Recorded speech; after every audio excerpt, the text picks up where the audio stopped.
ஏன் தொப்பூர் கணவாய்ன்னு சொன்னா எல்லாருமே பயந்துக்கிறாங்க? தொப்பூர் கணவாய்ங்கிறது எங்க இருக்கு? தமிழ்நாட்டுல தருமபுரிங்கிற இடத்துல சேலம் டு பெங்களூர் நெடுஞ்சாலை தான் வந்து பார்த்தீங்கன்னா, தொப்பூர் கணவாய். அது வந்து சேலம் 5 ரோட்ல இருக்குது.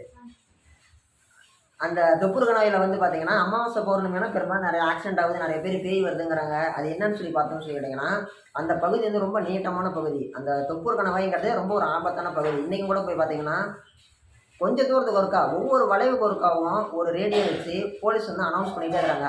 பார்த்து போங்க, மெதுவா போங்க, கவனமா போங்கன்ட்டு. இருக்கிறதுலே 2 மற்றும் 3வது வளைவுல போற வண்டி ஆக்சிடென்ட் ஆகுது. ரிட்டர்ன் வர வண்டி மட்டும் தான் ஆக்சிடென்ட் ஆகுது. இன்னொன்னு அமாவாசை பௌர்ணமினா கம்பல்சரி யாராவது ஒருத்தர் செத்து போயிடுறாங்க. ஒரு சில நாள் வந்து என்ன சொல்றாங்க, லாரி ஆக்சிடென்ட் ஆகுது. ஓகேங்களா? அதுக்கு என்ன சொல்றாங்க, லாரி ஓட்டுநர்களுடைய கவனக்குறைவினால் நடக்குதுங்கிறாங்க. அப்படின்னா அப்படி ஆக்சிடென்ட் ஆகி தப்பிச்சு வந்தவங்க என்ன சொல்றாங்க, ஆமா நான் வண்டி ஓட்டிட்டு இருந்தேன். என் கண்ணுக்கு முன்னாடி என்னமோ டக்குன்னு இப்படி வந்துச்சு.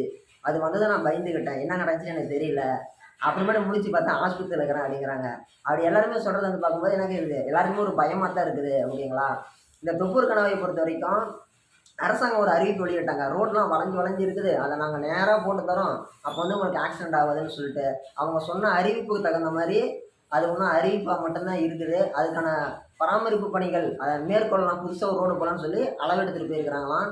கூடிய சீக்கிரம் அந்த ரோடு வந்துடும். ஒருவேளை அந்த ரோடு வந்த வாட்டி கூட ஆக்சிடென்ட் ஆகாமல் எல்லாரும் நல்லா இருந்தால் சந்தோஷம் தான். இந்த 2025 ரொம்ப ஒரு மர்மமான பகுதியை பார்க்கக்கூடிய ஒரு ரோடு என்னன்னு சொல்லி கேட்டோம்னா தொப்பூர் கணவாய் தான். நீங்கள் கேட்கலாம், தமிழகத்தில் வேறு எங்கேயுமே வளைஞ்சு வளைஞ்சு ரோடு போகலையா? மலைப்பகுதியில் ரோடு இல்லையா? ஏன் இந்த இடத்துல மட்டும் பர்டிகுலர் ஏரியாவில் மட்டும் நடக்குதுன்ட்டு இதுக்கான பதில் அப்படிங்கிறது நிறைய பேர் சொல்கிறதா என்ன சொல்கிறாங்க, அது வந்து ரொம்ப ஒரு இறக்கமான பகுதி. மேட்டில் போகிற வண்டியெல்லாம் வந்து ஆக்சிடென்ட் ஆகிறதில்ல. கீழே இறக்கத்தில் வர வண்டி மட்டும்தான் அவுட் ஆஃப் கண்ட்ரோலை மீறி அதிக பாரம் இருக்கிறதுனால நிலை தடுமாறி ஆக்சிடென்ட் ஆகுதுங்கிறாங்க. ஓகேங்களா? இதெல்லாம் நடக்குதுன்னு நீங்கள் தெரிஞ்சுக்கோங்க.